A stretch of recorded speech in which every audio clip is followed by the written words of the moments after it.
বাইরে সারা দিন ধরে অঝোর ধারায় বৃষ্টি হচ্ছে। এই সময় যদি ঘরে বসেই রেস্টুরেন্ট স্টাইল খাবার পাওয়া যায়, আমার মনে হয় সবার মনটাই খুশিতে ভরে উঠবে। নমস্কার বন্ধুরা, টুকির রান্নাঘরে সবাইকে স্বাগত। রেস্টুরেন্টে যেটা সব থেকে বেশি অর্ডার করা হয় সেটা হচ্ছে ডাল মাখনি। বাড়িতে বানালে অনেক সময় ওটা রিচ ক্রিমি তৈরি হয় না। আজকে আমি ডাল মাখনি বানানোর কিছু টিপস শেয়ার করে নেব। এটা রেস্টুরেন্টের থেকেও দুর্দান্ত তৈরি হবে, তাও আবার মার্কেটের কোনো ধরনের ক্রিম আমি ইউজ করব না। আর শেয়ার করে নেব নান স্টাইল রুটি। ভিডিওটা ভালো লাগলে লাইক, শেয়ার এবং সাবস্ক্রাইব করার অনুরোধ রইল। সবার প্রথমে এখানে আমি নিয়েছি কালো রঙের যে বিউলির ডালটা হয় সেটা, আর 1/4 কাপ রাজমা। আগের দিন রাত্রেই রাজমা আর ডালটাকে আমি ভিজিয়ে রেখেছি প্রায় 8 থেকে 10 ঘন্টা। ডালটা কিন্তু অবশ্যই ভিজিয়ে রাখতে হবে। দেখুন, এখানে আমি দেখিয়ে দিচ্ছি কালো খোসা শুদ্ধ যে বিউলির ডালটা হয় সেটাই এখানে ব্যবহার করতে হবে, তাহলেই অ্যাকচুয়াল ডাল মাখনির স্বাদটা আসবে। এই ডালটাই আপনারা ইউজ করবেন। 2 থেকে 3 বার খুব ভালোভাবে ডালটাকে ধুয়ে আমি সারা রাত ভিজিয়ে রেখেছি। ভিজে যাওয়ার পরে এবার ডালটাকে আমাদের খুব রগড়ে রগড়ে পরিষ্কার করে নিতে হবে। এই ডালের ওপরে যে কালো খোসাটা আছে সেটা যাতে বেরিয়ে যায়, আর ডাল মাখনির রঙটা যাতে খুব সুন্দর আসে, যেরকম আমরা রেস্টুরেন্টে খাই। 5-6 মিনিট সময় নিয়ে এভাবে ঠিক রগড়ে রগড়ে ডালটাকে পরিষ্কার করে নিতে হবে। আপনারা দেখতে পাচ্ছেন এর থেকে খোসাটা বেশ অনেকটাই বেরিয়ে গেছে, আর জলের রঙটা বেশ ব্রাউন হয়ে গেছে, মানে জলটা বেশ নোংরা হয়ে গেছে। জলটাকে আমি ছেঁকে নিচ্ছি। ছেঁকে নেওয়ার পর আবারও এর মধ্যে আমি জলটা অ্যাড করে দেব। আবারও ডালটাকে রগড়ে খুব ভালোভাবে ধুয়ে নিতে হবে। এই প্রসেসটা ততক্ষণ পর্যন্ত করতে হবে যতক্ষণ পর্যন্ত না জলটা পরিষ্কার হয়। এর মধ্যে যে ডালের খোসাটা আছে সেটা রগড়ে 30-40% বের করে নিতে হবে। আর এখানে একটা কথা বলে রাখি, এই প্রসেসটা কিন্তু মোটেও স্কিপ করা যাবে না। আপনারা এখানে দেখতে পাচ্ছেন কিছু ডালে খোসা আছে আর কিছু ডালে খোসাটা বেরিয়ে গেছে, যার ফলে ডালের সাদা অংশটা দেখা যাচ্ছে। এবারে ডালটাকে আমি কুকারে সেদ্ধ করে নেব, তার জন্য ডালটাকে আমি কুকারে ট্রান্সফার করে দিচ্ছি। এর মধ্যে আমি অ্যাড করে দিচ্ছি একটা দারচিনির স্টিক। এখানে সব কিছুই ফ্লেভারের জন্য অ্যাড করা হচ্ছে। আর দিয়ে দিচ্ছি 3টে ছোট এলাচ, একটা তেজপাতা, 5 কোয়া রসুন, 1 টিস্পুন নুন, 1/4 টিস্পুন হলুদ গুঁড়ো, 1/2 টিস্পুন ধনে গুঁড়ো, 1/2 টিস্পুন জিরে গুঁড়ো, 1 টেবিল স্পুন কাশ্মীরি লাল লঙ্কার গুঁড়ো। এবার সব কিছুকে খুব ভালো করে মিক্স করে নিতে হবে। রাজমার ডালটা সেদ্ধ হওয়ার জন্য মিডিয়াম ফ্লেমে 5 থেকে 6টা সিটি লাগবে। এবার এখানে আমি জল অ্যাড করে দেবো। জলটাকে আমি ডালের থেকে প্রায় 1/2 ইঞ্চি মতো ওপরে রেখেছি। আবারও সব কিছুকে আমি খুব ভালো করে মিক্স করে দেবো। এখানে ফ্লেমটাকে মিডিয়ামে রেখে সিটি দিয়ে নিতে হবে। খুব বেশি হাই ফ্লেমে রান্না করা যাবে না, তাহলে খুব তাড়াতাড়ি সিটি পড়ে যাবে, ফলে ডাল আর রাজমা কিন্তু খুব ভালো করে সেদ্ধ হবে না। ডালটা সেদ্ধ হতে হতে আরেকদিকে আমি নান স্টাইল রুটির জন্য আটা মেখে নেব। এখানে আমি নিয়েছি 2 কাপ আটা। তার মধ্যে আমি অ্যাড করে দিচ্ছি 1/2 টিস্পুন নুন, 1 টিস্পুন গুঁড়ো চিনি, 1/4 টিস্পুন বেকিং পাউডার, সাথে অ্যাড করে দিচ্ছি 1/2 কাপ দই। এখানে নর্মাল দই ব্যবহার করবেন, খুব বেশি টক দই ব্যবহার করার দরকার নেই। রোজকার রুটি খেয়ে আপনারা যদি বোর হয়ে গিয়ে থাকেন তাহলে অবশ্যই আপনারা এই রুটিটা ট্রাই করতে পারেন। এটা নানের থেকে একটু আলাদা ধরনের হয়ে থাকে। অল্প অল্প জল দিয়ে আটাটাকে এখানে আমি মেখে নেব। রোজকার রুটির জন্য আটা যেভাবে আমরা মেখে থাকি সেভাবেই এটা মেখে নিতে হবে। তন্দুর ছাড়াই ঘরে যেভাবে আমি বাটার নান তৈরি করে থাকি সেই ভিডিওটার লিংক অবশ্যই আমি ডিসক্রিপশন বক্সে দিয়ে দেবো, চাইলে আপনারা ভিজিট করতে পারেন। এখানে আমি অ্যাড করে দিচ্ছি 1 টেবিল স্পুন বাটার, যাতে ডোটা সফট থাকে। তবে এখানে ডোটাকে খুব বেশি নরম বা খুব বেশি শক্ত করে মাখতে হবে না। আটাটা মেখে নেওয়ার পর আমি এটাকে রেস্টে রেখে দেবো মিনিমাম আধ ঘন্টা, যাতে ডোটা খুব ভালোভাবে সেট হয়ে যায়। যতক্ষণ ডালটা সেদ্ধ হচ্ছে ততক্ষণে আমি বাকি কাজটা করে ফেলবো। তার জন্য এখানে আমি নিয়েছি 5টা মিডিয়াম সাইজের টমেটো। এখানে টমেটোগুলো একটু লাল দেখে নিতে হবে, যদি আপনারা দেশি টমেটো পান তাহলে সেগুলোই ব্যবহার করবেন। আমাদের ডাল মাখনি যাতে স্মুথ, রিচ আর ক্রিমি হয় তার জন্য টমেটোগুলো আমি এখানে ব্ল্যাঞ্চ করে নেব, যাতে টমেটোর খোসাগুলো একদম নরম হয়ে যায় আর খুব সহজে বেরিয়ে আসে। টমেটোর খোসাটা বের করে নিলে এর যে পিউরিটা হয় সেটা ভীষণই স্মুথ তৈরি হয়।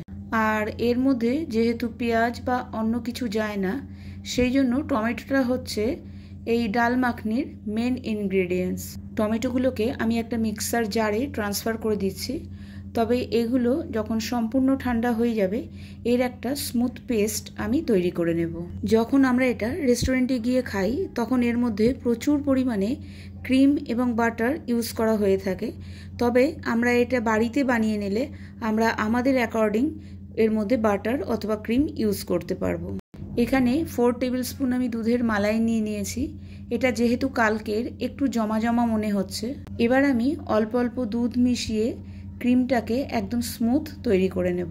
ঘরের মালাই দিয়ে ডাল মাখনি রিচ, ক্রিমি এবং পারফেক্ট তৈরি হয়। মালাইটাকে আমি এক পাশে সরিয়ে রেখেছি, অপর দিকে ডাল কিন্তু একদম সেদ্ধ হয়ে গেছে, সেটাকে আমি একটা বাটিতে ট্রান্সফার করে নিচ্ছি। এখানে ডাল আর রাজমাকে আমি একবার চেক করে নেব। এখানে ডাল আর রাজমা কিন্তু একদম সেদ্ধ হয়ে গেছে। এবার একটা ম্যাশারের সাহায্যে ডালটাকে আমি খুব ভালো করে ম্যাশ করে নেব। ডালটা যদি এরকম বড় বড় থাকে তাহলে ডাল মাখনির মতো ডালের মধ্যে ক্রিমি রিচনেস ব্যাপারটা কিন্তু আসবে না। তার আগে ডালের মধ্যে যে গোটা মশলাগুলো আছে, মানে বড় বড় মশলাগুলো, সেগুলোকে বের করে নিতে হবে। আপনারা এখানে ডাল কাটাও ইউজ করতে পারেন। ম্যাশারের সাহায্যে ডালটাকে খুব ভালো করে স্মুথ করে নিতে হবে। ডাল মাখনি যত স্মুথ হবে ততই রিচ, ক্রিমি আর একদম টেস্টি হবে। আমি এখানে ডাল আর রাজমাকে একদম স্মুথ করে নিয়েছি। এই ডাল মাখনির মধ্যে রাজমা দেখা গেলে কিন্তু হবে না। এখানে আমি অল্প পরিমাণে জল ব্যবহার করলাম। ডাল মাখনির ডাল একদম স্মুথ হয়ে গেছে, দেখতেই পাচ্ছেন। এবার আমি একটা কড়াইতে নিয়ে নিয়েছি 2 টেবিল স্পুন রিফাইন্ড অয়েল আর 2 টেবিল স্পুন বাটার। এবার এর মধ্যে আমি অ্যাড করে দেবো 1 টিস্পুন জিরে গুঁড়ো, 1 টিস্পুন ধনে গুঁড়ো, 2 টেবিল স্পুন আদা, রসুন আর কাঁচা লঙ্কার পেস্ট। আপনারা যদি রসুন না খান তবে এটাকে স্কিপ করতে পারেন, তবে ডাল মাখনিতে রসুনের ফ্লেভারটা কিন্তু অসাধারণ লাগে। 1 টেবিল স্পুন কাশ্মীরি লাল লঙ্কার গুঁড়ো। গ্যাসের ফ্লেমটাকে লোতে রেখে মশলাগুলোকে খুব ভালো করে ফ্রাই করে নিতে হবে। যখন এর থেকে তেলটা ছেড়ে আসবে এর মধ্যে আমি অ্যাড করে দেব আগে থেকে তৈরি করে রাখা টমেটো পেস্ট। এখানে টমেটোটাকে খুব ভালোভাবে ফ্রাই করে নিতে হবে যতক্ষণ পর্যন্ত না এর থেকে তেলটা ছেড়ে আসে, তবে খুব বেশি ফ্রাই করার দরকার নেই। টমেটো পিউরি আর কাশ্মীরি লাল লঙ্কার জন্যই কিন্তু ডাল মাখনির রঙটা একদম রেড আসে। খুব ভালো করে আমি টমেটোটাকে ফ্রাই করে নিয়েছি। এবার আমি এখানে অ্যাড করে দেব সেদ্ধ ডালটা। ডালটাকে অ্যাড করার পরে 20 থেকে 25 মিনিট খুব ভালো করে আবারও রান্না করে নিতে হবে। মাঝে মাঝে ডালটাকে খুব ভালো করে নেড়ে নিতে হবে, না হলে ডালটা নিচের দিকে লেগে যাওয়ার সম্ভাবনা থাকবে। ডাল মাখনির জন্য খুব বেশি কিছু করতে হয় না, তবে এটাকে খুব ধৈর্য ধরে 20 থেকে 25 মিনিট এভাবে রান্না করতে হয়, তাহলেই একদম রেস্টুরেন্টের মতো স্বাদ এবং গন্ধ দুটোই আসবে। এখানে আমি অ্যাড করে দিলাম স্বাদ অনুযায়ী নুন।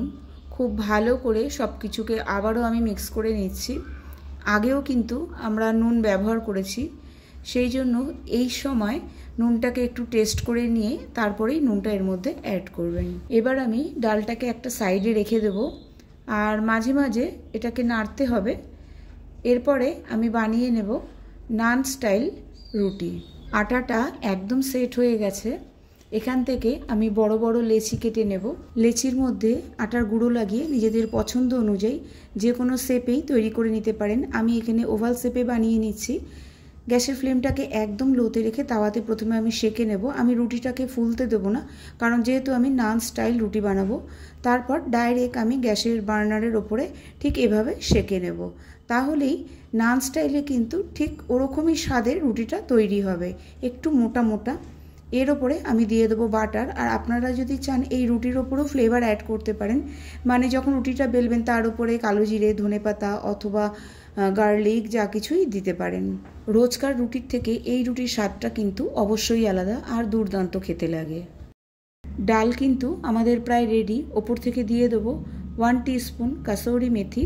আর যে ক্রিমটা রেডি করে রেখেছিলাম সেই ক্রিমটা, কাসৌরি মেথিটাকে আমি তাওয়াতে গরম করে নিয়েছি হালকা, তারপর সেটাকে হাত দিয়ে ক্রাশ করে নিয়েছি।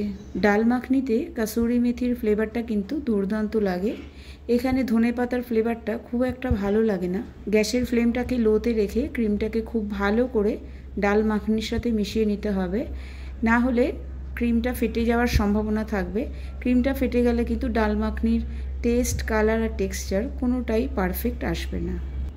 আরও 10 মিনিট ডালটাকে আমি খুব ভালো করে রান্না করে নিয়েছি। এই সময় কিন্তু কন্টিনিউয়াস ডালটাকে নাড়াচাড়া করতে হবে, না হলে কিন্তু ফের নিচে লেগে যাওয়ার ভয় থাকবে। সব শেষে এখানে অ্যাড করে দিচ্ছি 1 টেবিল স্পুন বাটার। বাটার অবশ্যই এখানে অ্যাড করবেন।